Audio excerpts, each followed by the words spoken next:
There we go. All right. Chapter 6 of Maniac Magee. About an hour later, Mrs. Valerie Pickwell twanged open her back screen door, stood on the step, and whistled.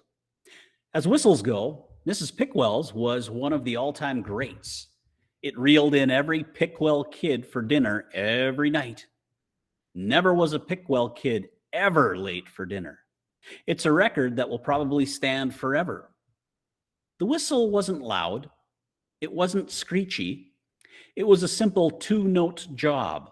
A high note, one low. To an outsider, it wouldn't sound all that special. But to the ears of a Pickwell kid, it was magic. Somehow, it had the ability to slip through the slush of 5 o'clock noises to reach its targets. So, from the dump, from the creek, from the tracks, from Red Hill, in ran the Pickwell kids for dinner. All 10 of them. Add to that the parents, baby Dee Dee, grandmother and grandfather Pickwell, great-grandfather Pickwell, and a down-and-out taxi driver whom Mr. Pickwell was helping out.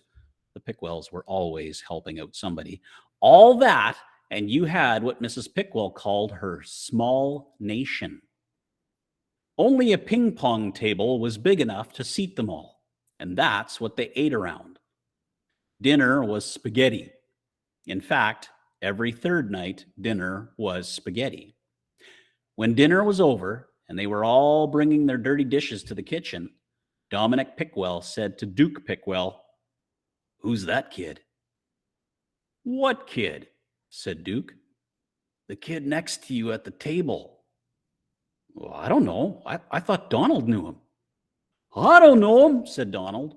"I thought Dion knew him." "Never saw him," said Dion. "I figured he was Deirdre's new boyfriend." Deirdre kicked Dion in the shins. Duke checked back in the dining room. "He's gone!"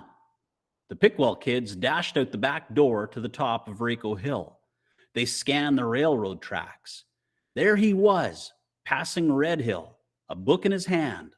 He was running, passing the spear field now, and the Pickwell kids had to blink and squint and shade their eyes to make sure they were seeing right, because the kid wasn't running the cinders alongside the tracks or the wooden ties.